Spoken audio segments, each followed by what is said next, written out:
So I'm extremely happy to be able to talk to you about the work that I've been doing over, how much is that, 45 years now, in the field of algorithmic composition, and I refuse to stop.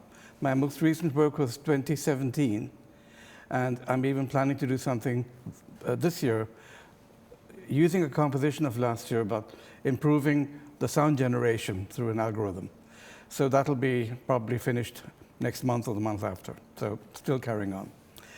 Okay, I think I didn't know the term algorithmic composition at all. I didn't know that it existed, I didn't know what it meant, but still, this piece of text music of 1971 is most definitely an algorithm, because I was interested in creating a piece of music, piano music in this case, through a set of instructions. And you could make several different pieces based on these same instructions. And the idea was also that maybe a non-musician could also create a piece of music, because the instructions contain not one word which is restricted to music alone. Words like long and short, loud and soft, all of these are everyday words from everyday language. So this was my way of creating my very first attempt to write a piece of music based on a clear algorithm. Before that, 1 year before, I'd started to use mathematics in my music. I used algebraic formulae, and with probability calculations, worked out a piece for cello, trombone, and vibraphone, and percussion. But that was algebraic more than algorithmic. This was definitely algorithmic.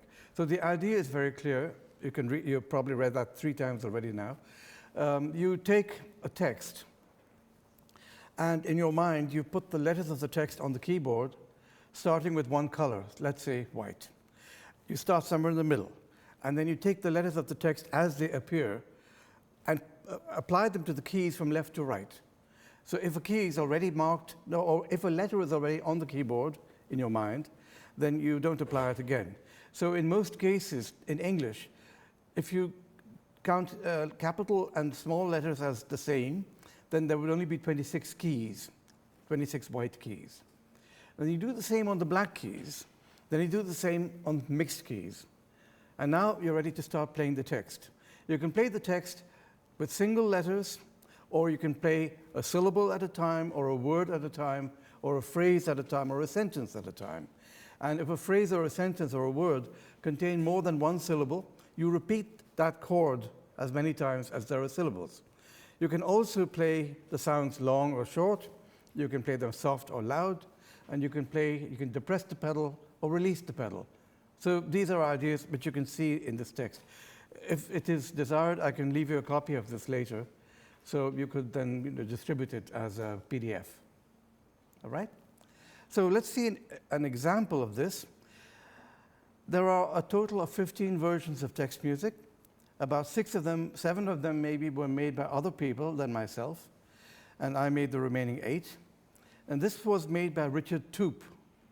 He chose the text Ping by Beckett, but he didn't do the actual implementation. He gave me graphs, and I will show you in the next slide how you can draw the parameters in the form of graphs. So he drew the graphs, he gave me the text, he gave me the separation of the syllables, and I put that into a computer program that I wrote, and this big, thick computer printout came out. And when I first gave him the printout, it was easy to read, so he copied it out onto a regular music paper, and he said, this piece is going to be 80 minutes long. As a matter of fact, it was not played. It was made in 1973, but not played until 1985, approximately. And when it was premiered, I asked the pianist to take his time. So he took 90 minutes. But then we played it in many cities in Europe. We played it in Berlin, we played it in Frankfurt, in Zagreb, in other places too, I've forgotten now, in Stockholm, in The Hague. And gradually, the length of the piece settled down to 3 3/4 hours, so almost 4 hours. And what I usually did was I used to supply mattresses and red wine and pizza out in the hallway. and people could go out anytime they wanted and come back anytime they wanted. And they could hear the piano from outside too. So this piece was played many times, and the last time was probably sometime in the 90s. But things pass, and so I've written new things, and people maybe don't want to fix themselves with a long piece. Anyway, you can see here, the text goes all known, all white, bare white body, fixed, 1 yard, legs joined, and so on and so on. And if you apply the letters to the text, this is just a chromatic version of mixed colors, black and white. You see A, L, K, N, O, W, H, I, T, E, B, R, D, Y, and so on. Letters that are already there, like the I, will not appear in fix. And you can see a zigzag going to the left and right, until all the letters are on the black and white keys. The same thing, of course, is also on the white keys alone, a bigger range, and on the black keys alone, an even bigger range. And here you can see the same on the keyboard, exactly the same as you see on the right. So I'm going to play a very short example starting here and finishing here. And this is MIDI.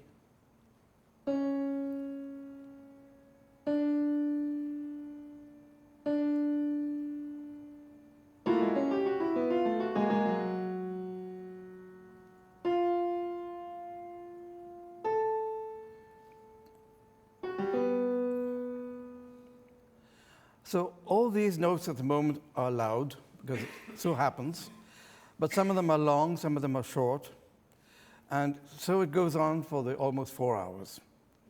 But it goes through long passages where you only have very loud, heavy chords going on for maybe 20 minutes, and nothing else, just chords which are banged on the keyboard and allowed to die away. And when they're almost gone, the next one comes, and the next one comes. So they could take 6 to 8 seconds per event. So this is version 6 of the 15. For version 4, I'm showing an example of the input for the computer. Now, at the beginning here, looking at level of letter, syllable, word, phrase, or sentence, that's syntax, you can see at the beginning, it begins with 100% probability of single letters. But then at this point in time, the probability of syllables appearing increases until at this point in time, you have 30% letters, 40% syllables, and 30% words. So the computer makes choices of where to imply these things and to which word to imply or apply what. But this is the chart for the level of the syntax. Then the color. I'll give you this example too. The piece starts with mixed keys, black and white. You can see it's 100%. And as I move on up to this point, it's now 20% white keys and 80% mixed keys. And so it goes on. With the loudness, it starts with 50% soft, 50% loud, and very gradually, the loud notes begin to become more frequent. Here, the duration starts 50% short, 50% long. And with the pedal, it's 30% released and 70% depressed. Get the idea? So that's the input for the computer program, but unfortunately in those days, we did not have graphic readers available. This was 1971. So I then converted the chart into a table, which I typed into the computer, and the program then generated the piece as a printout. And this is what the score looked like when printed out. This is like the 5 lines. This is a note with a sharp before it. They are reading it downwards. And this is an 8th note.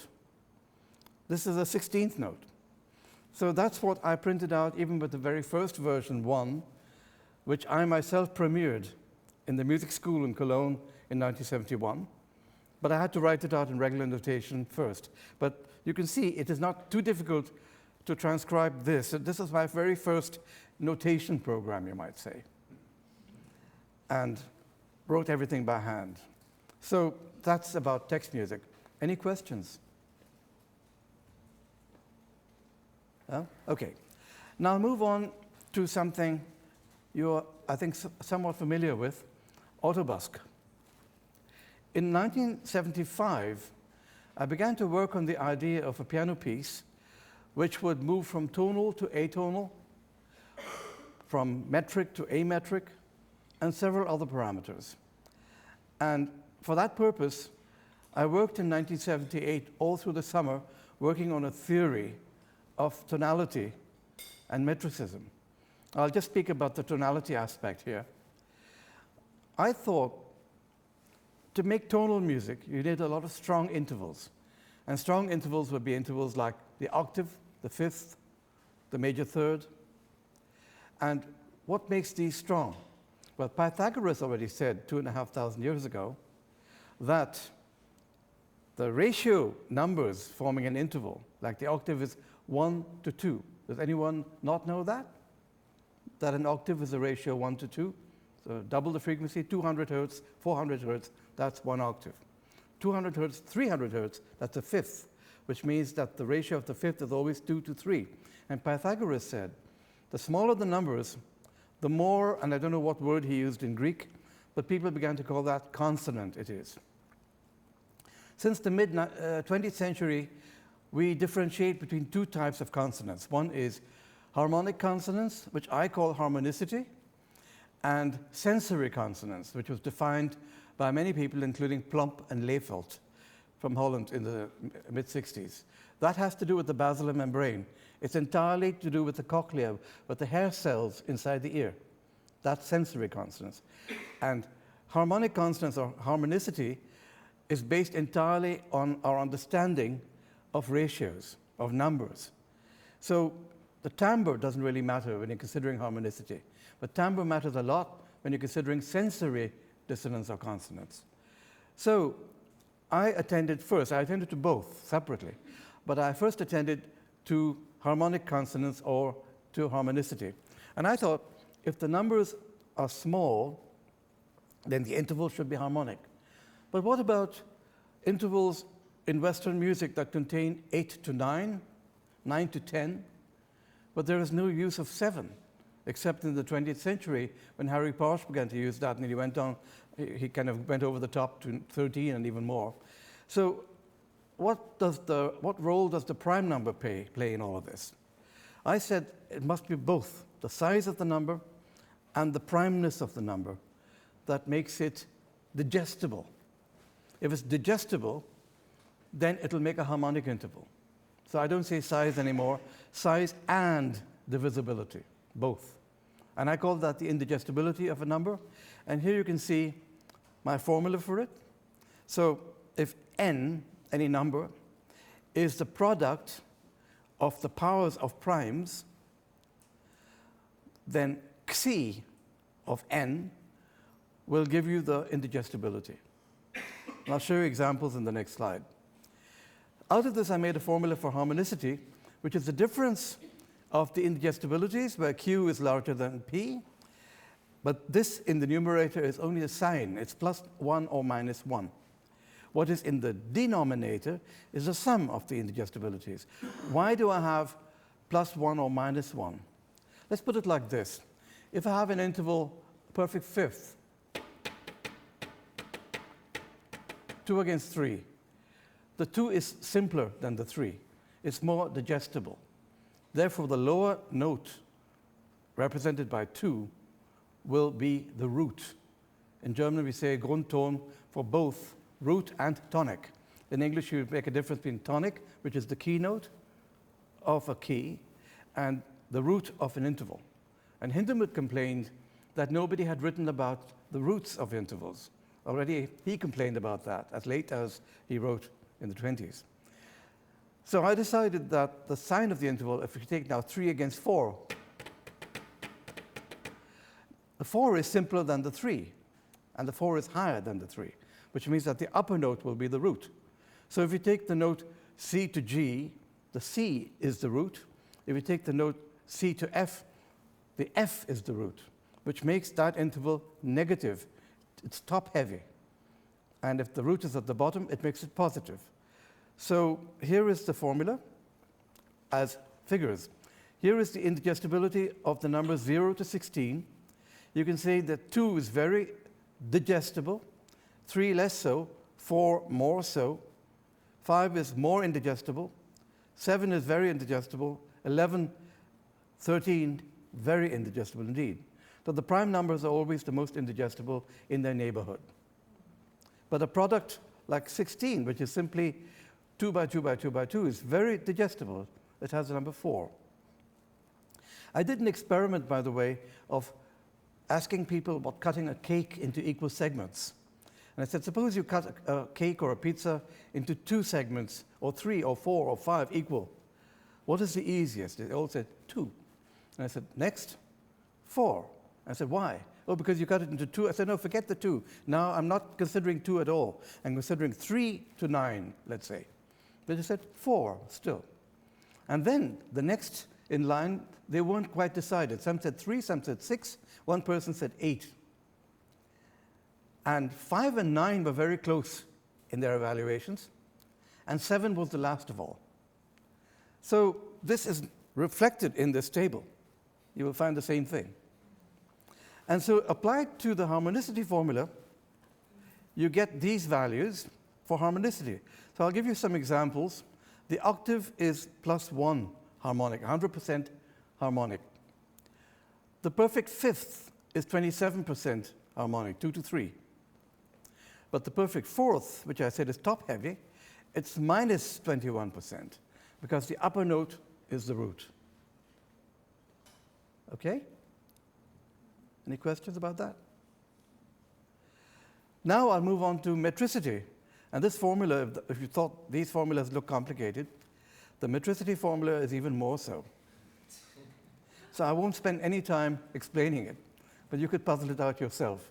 I have a book called On Music Quantics, and there was also a German version of it from the Musikquantenlehre, and you can get that from me as a PDF at the moment in English, and you can read all about it. But I'll show you results of these formulas. I mean, first I developed the algorithm, the method, and then I found a mathematical formula which would capture the algorithm so I could program the algorithm into a computer. Suppose I take 12, 16. This is one bar of 12, 16, and it can be split into 2 dotted quarter notes. And I can split each of these into 2 dotted eighth notes, and I can split each of these dotted eighth notes into 3 16th notes. Clear? So it'll be tum, tum, tum, ta, ta, ta, ta, takata, takata, takata, takata. So that is the stratification of 12, 16. Now looking at 2 other meters, 3, 4, and 6, 8, and looking at the pulses 1 to 6 in each of them, you will see the indispensability, as I call it, the Unverzichtbarkeit of the pulse as reflected in a dilution table. I remove the least important one, which has indispensability 0. Then I remove the next least or most indispensable one. So let me now recite the left column. Taka taka taka tak taka taka tak tak taka tak tak tak tak tak tak. It's 3, 4. 1, 2, 3, 1, 2, 3. On the right-hand side, you will see the numbers 5, 0, 2, 4, 1, 3. Taka taka taka tak tak tak tak tak tak tak tak tak tak tak. That's 6, 8. So these numbers are a result of the indispensabilities you see here. And I use them to generate fields, metric fields and tonal fields. And these fields can be strong or weak or anything in the middle. A weak tonal field is atonal. A strong tonal field is tonal. A weak metric field is ametric. A strong metric field is metric. So this is a very general table. The priority, which could be the indispensability and or the harmonicity, indispensability of pulse, harmonicity of the interval, can be put on the x-axis in decreasing priority, getting weaker and weaker. And the increasing probability of the pitches and pulses is on the y-axis. Now, if I want everything to be atonal or ametric, I give them all the same probability. That is 0 field strength, and that's what Schoenberg did with the 12-tone technique. made all the notes equally probable, equally frequent. But if you want the music to become more and more tonal, then you increase the gradient so that those notes of high priority would be also highly probable, and those of low, vice versa. The same thing goes in metricism. If you want everything to be ametric, make all the pulses equally probable of attack. You attack them or you don't attack them or whatever. Make them all equally. But if you want to make the music very metric, then you increase the gradient, and the very strong pulses will be more frequent, the weak pulses will be less frequent. So, the program Autobusk, which you may have seen. Who has not seen this? Anyone has not seen this? Okay. This is the original program which Georg got to know, and he based his digester on the algorithms behind this program. And this was written for the Atari, and it took me 14 years to declare it finished. So I'll play a 4-minute piece which was generated by Autobusk in one day. I worked 8 hours, and I made 3 versions of the piece, and now I can't find the other 2. I picked the one I like best, and that's the one which I'm stuck with. I just don't know where the other 2 are. And it's called Ode to the Blue because it was written for John Pierce's 80th birthday. He was an octogenarian. It was also finished on October 1st. And in Japanese, Oto de Blue means colored blue by sound. And when you hear this piece, you will know why. If it's too loud, maybe you could turn down the sound a little bit.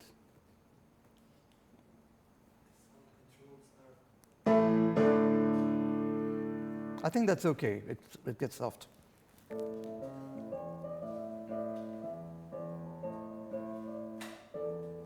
The tuning is 17-tone equal temperament, which was inspired by Georg. He requested a piece with this tuning, and that was my response to him.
So you see where the word blue comes from. It's based on a 12-bar blues sequence. And the process of working with Autobusc is to compose these parameters. And these parameters are stored in a table, and Autobusc reads the table and composes the music spontaneously. So it's done in real time. I press enter, and the piece comes. And I can listen to it over MIDI. So I made 3 versions of this. They were all a little different because of probabilities. The probabilities were the same, but the random numbers used with the probabilities were not the same because they were random. So the 3 versions were slightly different, and I'd love to find them someday if I can. So much to Autobusc. Now I'll move on to another technique which I invented in the mid-80s, actually 81, called synthrumentation. Now if you listen to this down here at the bottom, this is a sonogram of the words in Armenian as said, as it were, by the computer.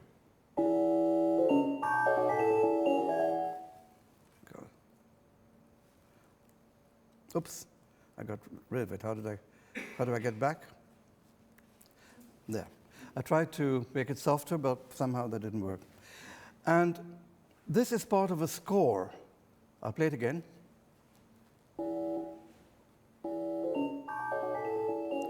In Armenian. That's what it's supposed to sound like. And played by an ensemble, sounds like this.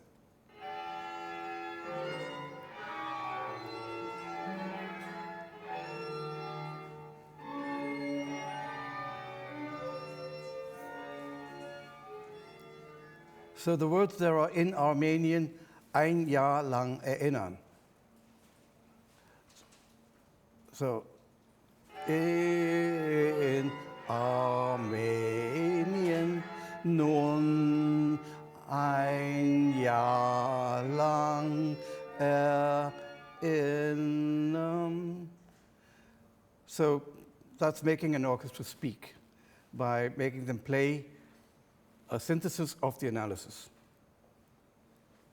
So much for this technique. I made another piece for a very large orchestra called Orchidee Ordinarie, that's the name of the piece. And I used English words in that one, and they were why me, no money, my way. That's the song of the contemporary composer. And the technician once stopped the orchestra and said, could you please play that again? I couldn't understand a word. So it's a very good, it just appeared on a CD, by the way. I brought the CD, this is my only copy. So I cannot give it away, but it just appeared in Cologne and is available. So that piece is on the CD as well. It finally appeared, even though it was recorded in 1988.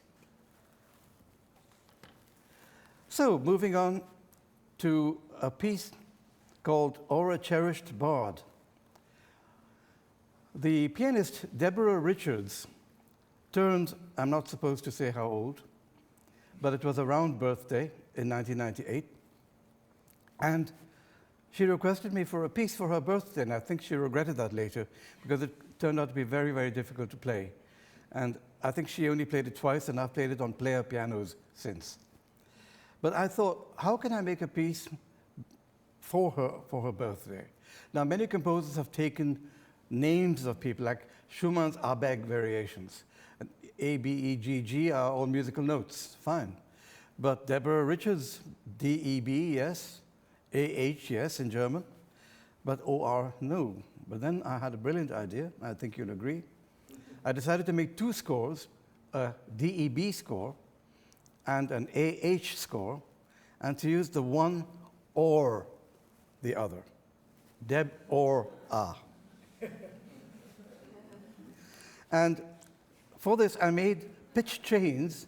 You can see this is D, E, B, but then it's transposed like from above and down to below. It's an infinite chain, the D, E, B chain. And the A, H chain looks like this, A, H, and then carrying on, again, A, H. So these are the 2 infinite chains, and I'll show you a graph in the next slide. But then the nice thing was I could also derive rhythms from D, E, B, because D is a hexadecimal number and can be described as 1101 in binary. E is also hexadecimal, 1110, and B is 1011, which means I can get, sorry, I'll do it again.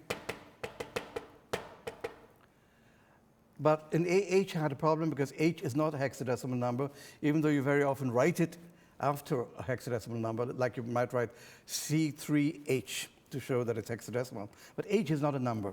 So I decided to make it silent, like in French and Spanish and other languages. H is always silent. So this is the rhythm, da-da, that's it. So here is the DEB chain coming downwards, and here is the AH chain going upwards. And here you see these chains coming down from infinity, going down to minus infinity. I tried to realize that, and it sounded extremely boring because it was not changing. It was doing the same thing all the time. So I decided then to try raising the gradient, as in the lower part of the diagram, gradually raising the gradient of that chain, and it got a lot more interesting, a lot more. And then I applied a filter so that at the beginning it's very narrow, and very gradually begins to widen until it reaches the bounds of the piano here.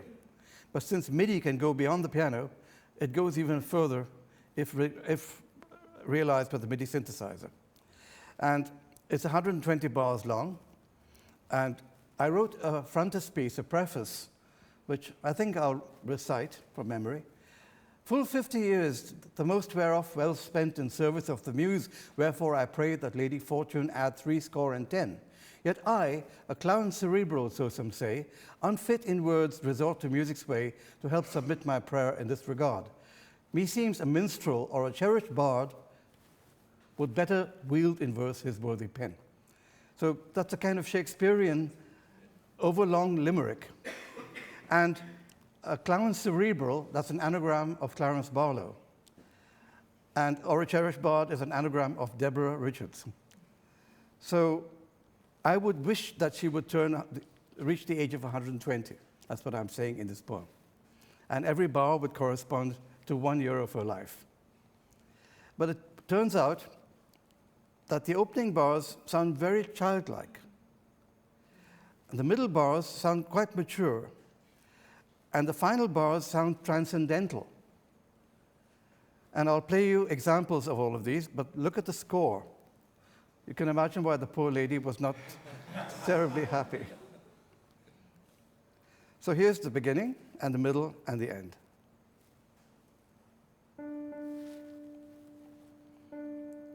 The Deb score is to be heard there, and the Ah score here. We played it last night at the concert.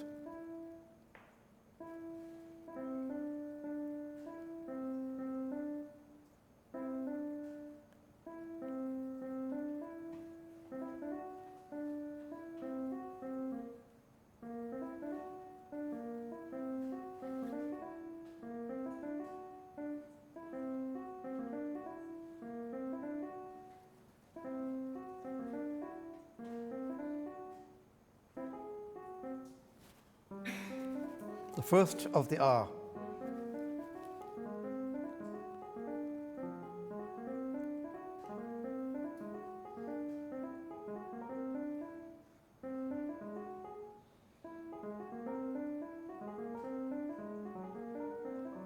Now the middle.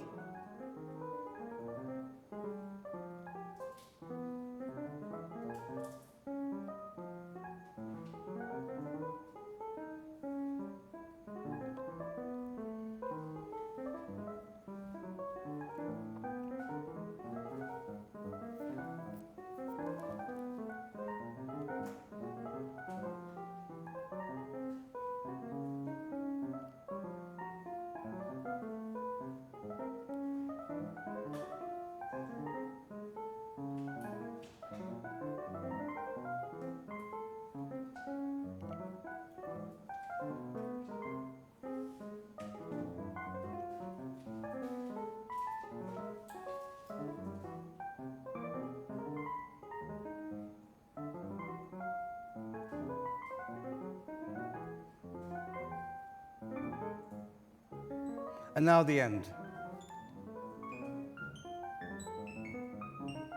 And you can see that at the beginning, the depth score is 100%. In the middle, they're each 50.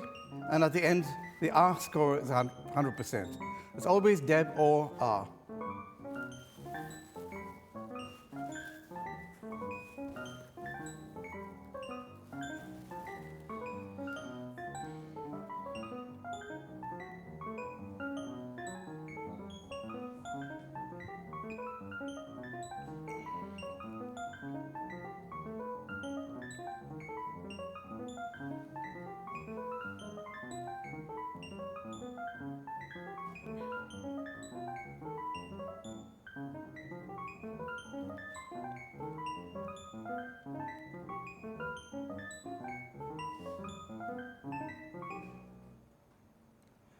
So the piece is supposed to take about 8 minutes. Deborah took 20 minutes at the premiere, and she managed to speed it up to 14, which was a tremendous achievement. So moving on to a piece with a very unfortunate title in these days. The word ISIS means intra-sampler interpolating sinusoids. Back in the late 60s, I asked the question of the technician. So white noise, and you all know what white noise is, right? White noise, I said, is supposed to be the sum of all frequencies? And he said, yes. So I said, does it contain 1,000 hertz? He said, yes. What about 1,001? He said, yes. I said, what about 1,000 and a half? And he couldn't say for sure. And I thought, that's very weird. And I thought, if white noise contains all frequencies, then it must be infinitely loud, because an infinitude of frequencies will be in it. So I developed gradually this idea during the 70s that white noise was not the sum of all frequencies, but was one single frequency moving at very high speed to all possible values. And there's nothing that can contradict that. If you go into a curve of white noise and you analyze a small fragment of it, you can probably find a discrete spectrum, a clear spectrum of certain partials. And you move on, it'll be different. If you make a loop of white noise, you can hear the loop. So it's not constant. So white noise is not the sum of all frequencies, as we've been told. So I developed a mathematical formula to calculate between one sample of a sound wave. And you all know what I mean when I say sample, a value between -1 and +1. Take one sample, take the next sample, and imagine a sine curve moving up to +1, down to -1, and back up to the next sample. It is possible to work out the frequency of that sine term. So my formula for intra-sampler interpolating sinusoid is not the formula you see on the screen. I have not put it here. It enables me to take any sound wave and convert it into a train of very high-pitched tones. In other words, a melody consisting of tones all centered at 44 kilohertz, 44,000 notes a second. And it's usually very microtonal, very small range. But then what is to stop me taking this high melody, transposing it down 7 octaves or so to the middle of the audible range, to slow it down 4,000 times maybe, then you have 11 notes a second, and to stretch it so that it's no longer microtonal. Nothing to stop me doing that, so I do it. And this piece is one of 4 ISIS studies, and it's me reciting a little talk on what the technique is about. It's 1 minute and 48 seconds long, but then I tried the following. Somehow, that's the trouble. I always love a mouse on the side because it doesn't click unless you press that button. I developed 3 mathematical curves which look like this, all based on this formula. And in this formula, n can be 1, 2, or 3. So if it is 1, you get the one with the biggest period. If it is 2, you get 2 periods, and if it's 3, you get 3 periods in that time. And I allocated these 3 curves to shift, sustain, and stretch, but also to sustain, stretch, and shift, also to shift, stretch, and sustain. In other words, 6 combinations, 6 possibilities. So I made 6 versions of this piece, and I put them in panorama from left to right. So this is just the first of the 4 studies, which I also played yesterday.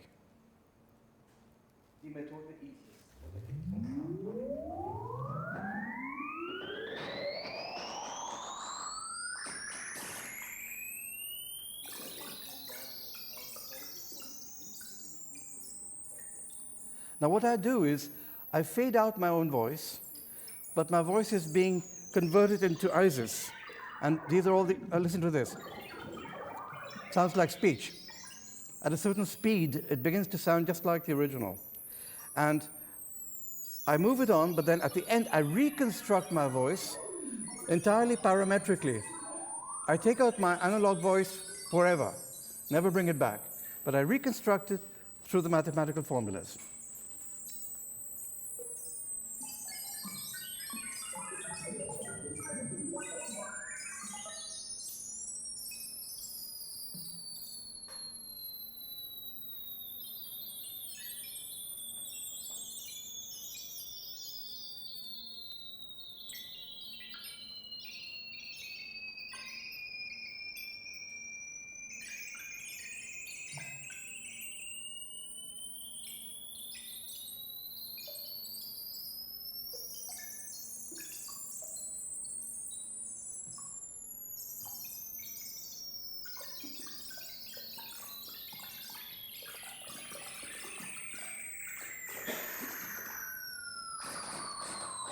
Coming back.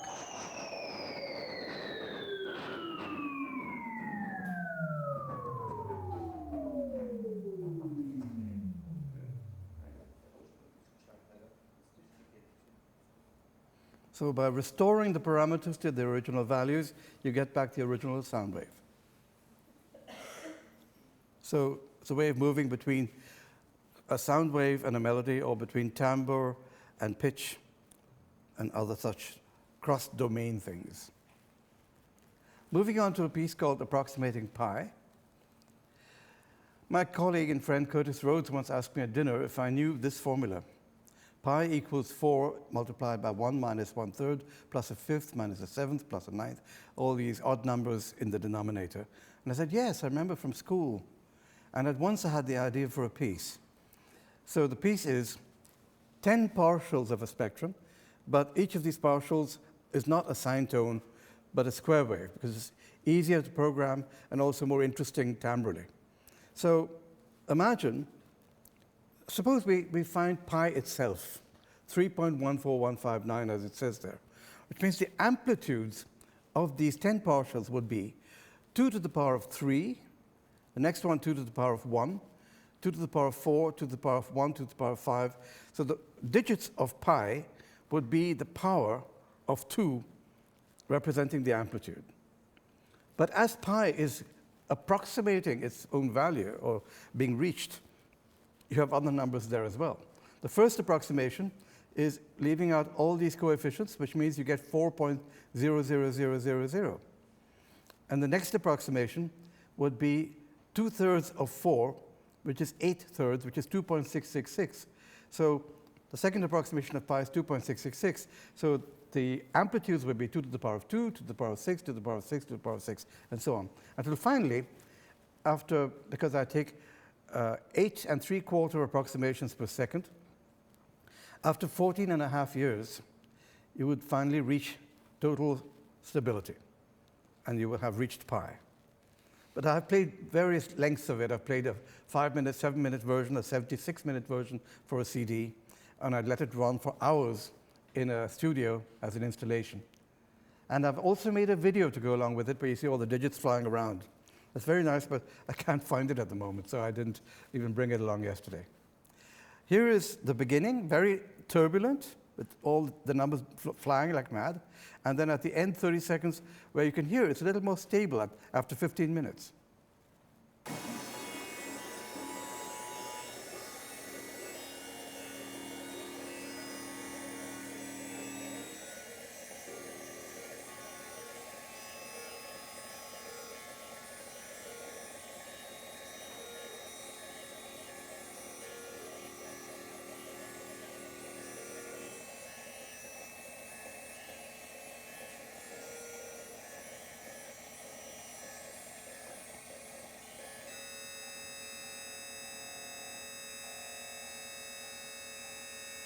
This is the 15-minute part, more stable.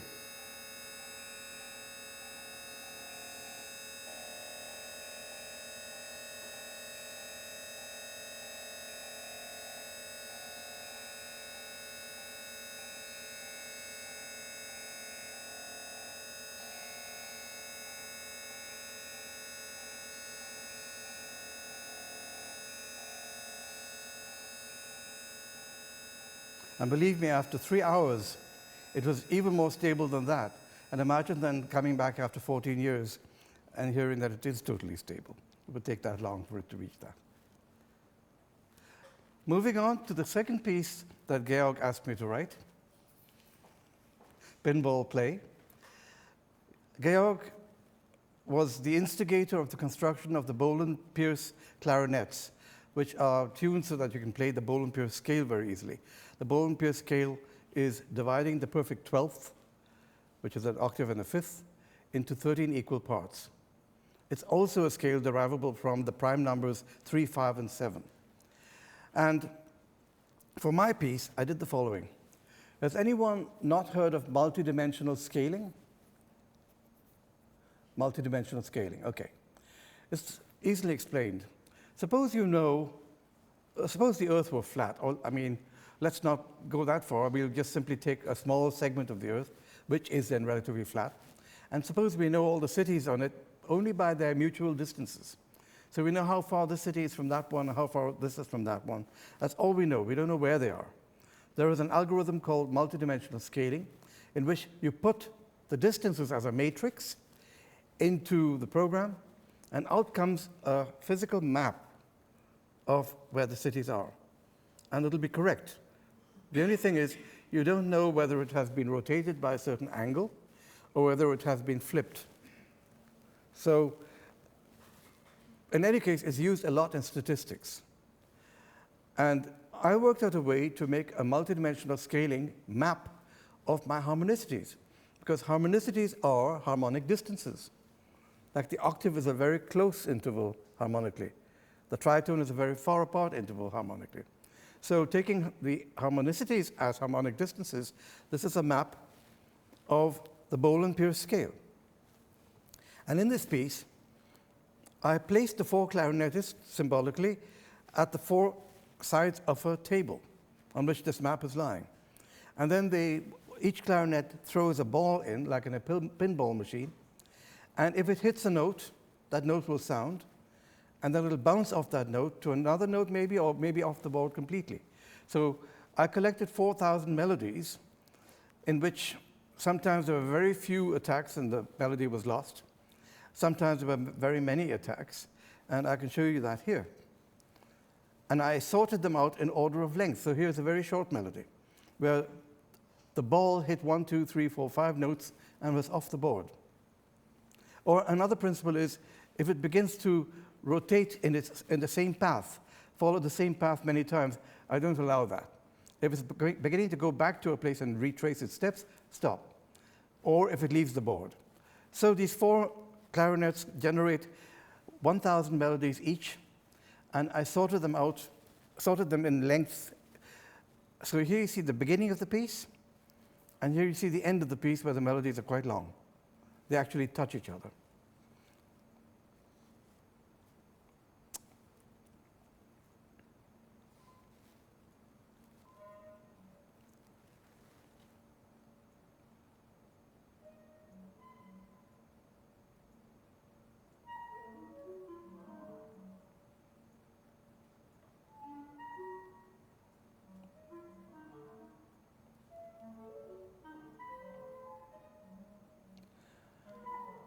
You may notice that in each clarinet, the melodies are equidistant, but at a different distance. In the first clarinet, distance of 2 bars. In the third clarinet, distance of almost 2 bars. In other words, 1 3/4 bars. Here, a distance of 1 1/4 bars, and here a distance of 1 1/2 bars. But they're always equidistant in each instrument. That's the end.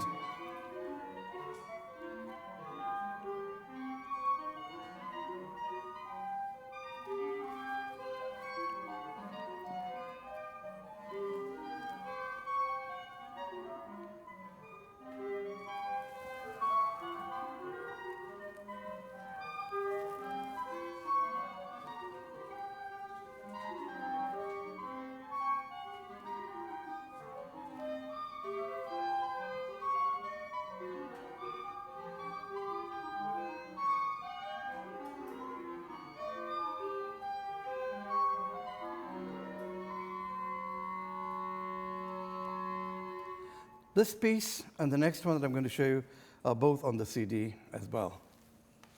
It's called Musica Algorithmica. This was a result of a request by colleagues of mine in Cologne to write a piece for an organ which was generally, so regularly tuned. It's had a range of 4.5 octaves. But I included the prime number 7 in my harmonic calculations using Autobusk.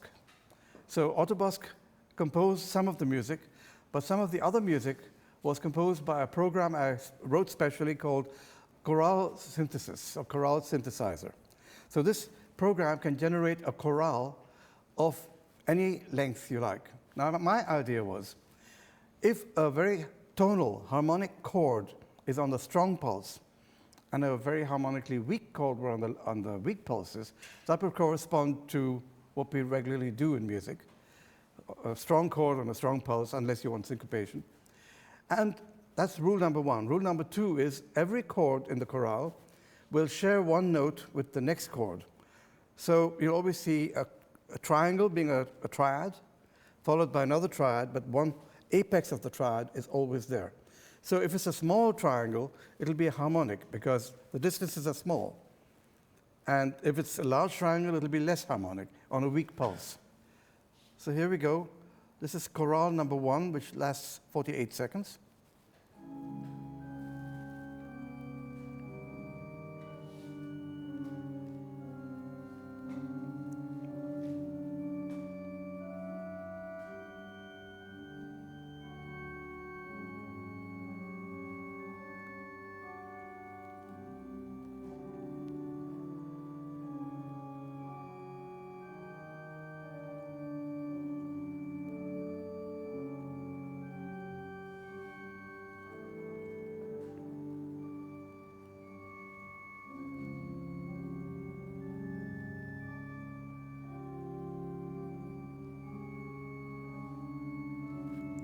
And 2, and 3, and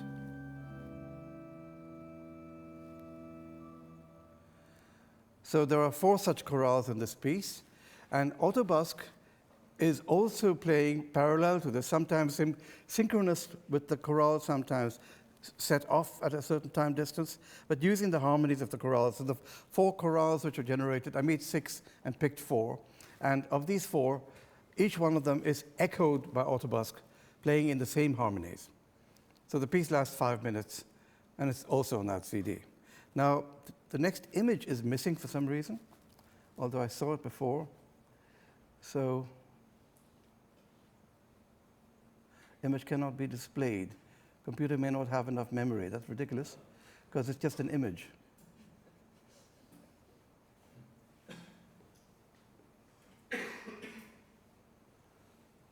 Where can I find here? Let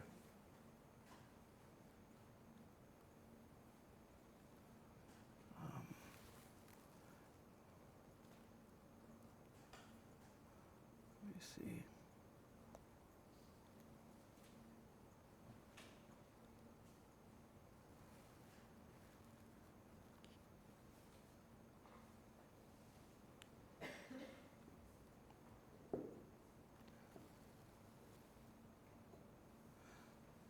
So I was asked by a friend of mine to make music for an exhibition of Mucha's paintings. He owned more than 200 of them. Have you seen this painter's paintings before? He was extremely popular in Paris 100 years ago. People used to steal his posters from the kiosks on the street at night. And he worked for Sarah Bernard. And what I decided to do was to take 37 of his paintings and use them in a film. And if I can find the mouse. Where is the mouse? Can you see it? Oh. I can't see it on the screen anymore. So if you look at the first painting on the left, it's completely gray plus another color.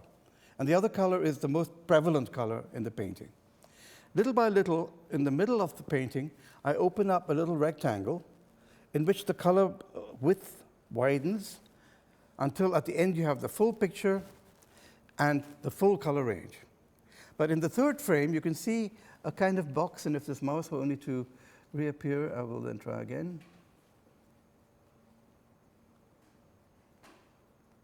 Maybe from here. No. Try again.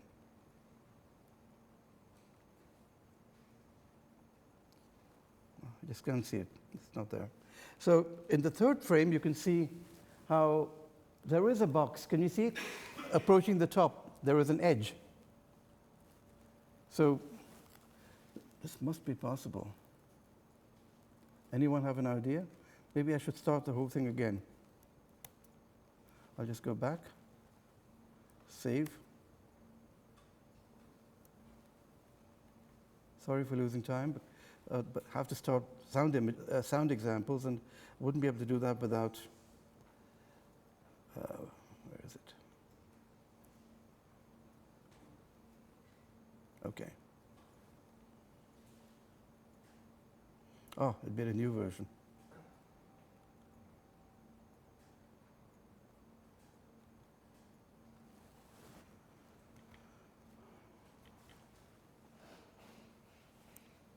How do I start this thing? I'm trying that. It's just choosing the name.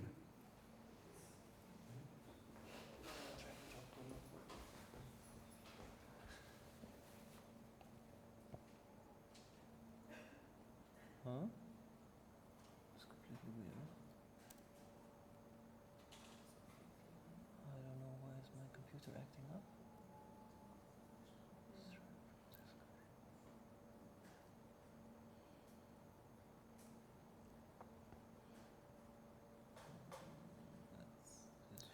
Actually, it was supposed to be 1 because I saved it, and it saved it as under a new name. Now that one's gone. Yeah, No, that's it. Today. It says today. So yeah, we could try that. Yeah. Ah, okay. Thanks.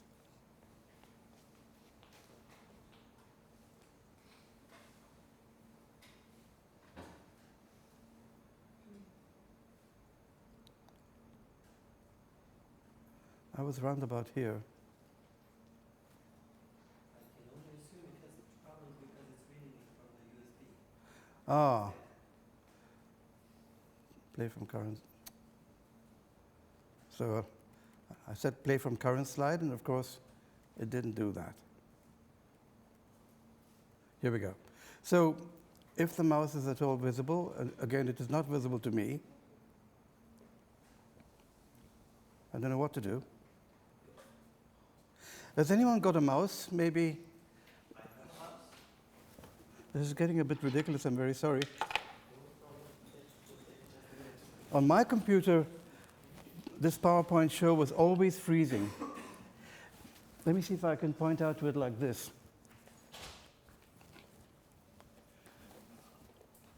Here you can see the border of color. More color inside, less color outside. And if you follow the line to the corner there, you'll see a rectangle, which is, and here's the bottom of the rectangle. Can you all see that? Yeah, that's the rectangle. Goran, will you try to make the mouse visible? But the mouse makes problems because I don't have enough ports, so we'll have to copy this. Oh no. Okay, let's not waste. Can you find it a way, please? I don't know how. I'm just not able to see the mouse. The mouse is there. Yeah, but I'd have to turn my head to do. Okay, I'll do that. I'll turn my head every time. Sorry, I have no idea because it just should work. Could it be that now the screen is somehow split in two? I mean, it's on that side, but if you can get it like past the border, does it appear? Yeah, I tried to up and down, didn't do anything. I was trying the side. Or maybe you need to Whoops. get that pen. Try the pen and Click. yeah, and try to make it arrow. Let's see if it's now visible. Still not visible. Is this? Okay. Yeah, I'll somehow turn my head to the screen. So sorry, no idea. Okay, it's only a computer. So where is it? There. So I'm looking at this rectangle. You see it? And that rectangle finally expands to the total range of the picture. So for every one of the Mukha pictures, I do this. I show it in gray and the most prevalent color, and then gradually expand that rectangle, expanding in the z-axis my color range, and on the y and x-axis, the rectangle. So in order to make the music, I did something which is an exact counterpart. I have the experience that in art galleries, people don't like to sit and listen. They like to talk and drink wine. So I've performed in many art galleries, and people are always talking. So I said, I don't want to give them music that will puzzle them totally and have them screaming and running out of the place. So I decided to choose music they might be used to, and I picked music of 100 years ago by Mukha's colleague, Janacek. They knew each other. They were friends. And so in this particular example, this is a piano piece, and I'll play. Oh, the mouse has come back.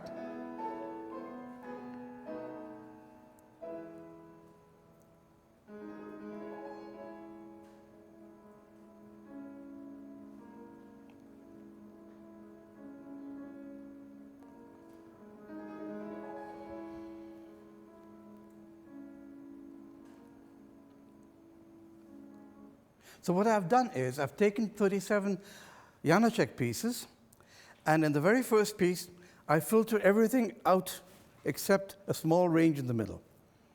And little by little, I begin to allow more and more of the Janacek to enter. And here you can see all the gray notes are the ones which have been filtered out. So how did I choose this? I wrote a program, and believe it or not, in 2015, I actually used an Atari to do the programming, because it's still my most comfortable environment. If it's not fast, it's comfortable. Because I can do graphics on the screen at the same time. I haven't learned to do that in my Pascal that I'm using, so I will one day. I wrote a program which does the following.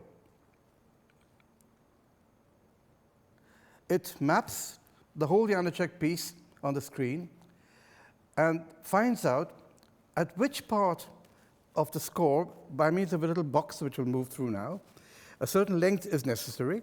Which position of that box gives the highest concentration of notes available? Because in some places the notes are maybe too high or too low. Can you see that box moving? And it chose the place. It told me this is going to be the place from 182.9 seconds to 207.07 seconds. It chose that, and that's the segment you just heard. So very strange that the same slide is appearing again and again. So this is the score resulting from the filtering. Do you see this bit here? This bit here? The G's are all gone, the G sharps. So here you see it in the score. The G sharps are all gone, and just the E's are left. So here is Erteur, as I call the piece.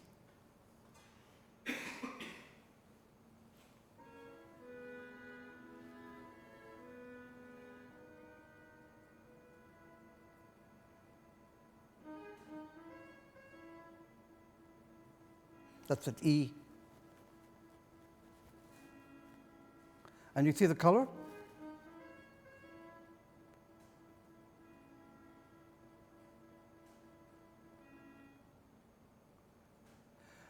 So, Gail copied it, so now I have it twice. So there it is again. Take one more chance at it. This is practically the last slide.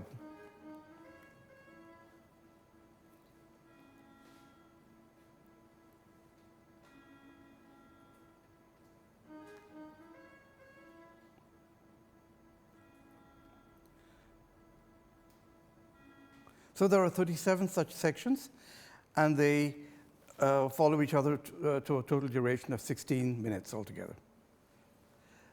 So now we've come to the final piece. 5 dodecaphonic pieces does not mean I'm using the 12-tone technique, but I'm using 12 loudspeakers. Quadraphonic, octaphonic, dodecaphonic. And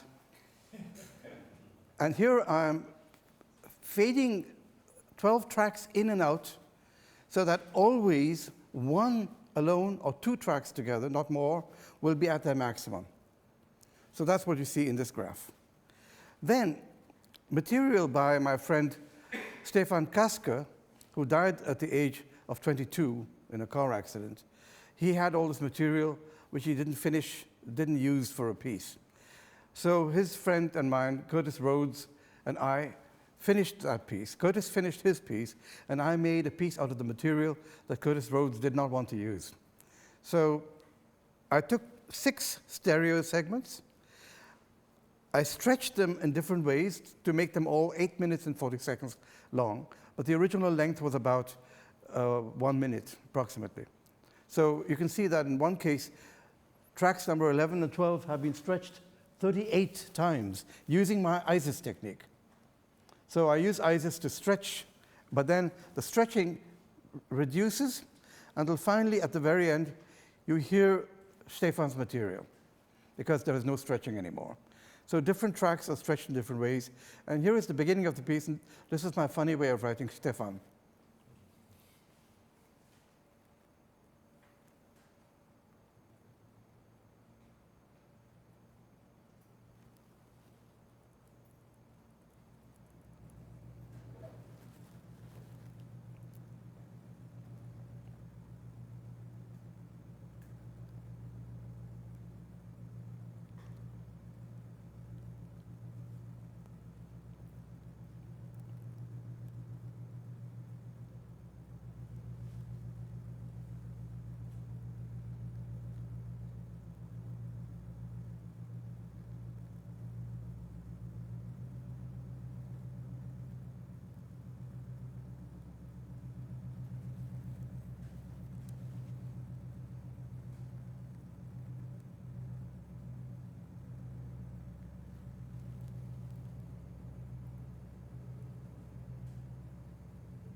And now the end.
That's it.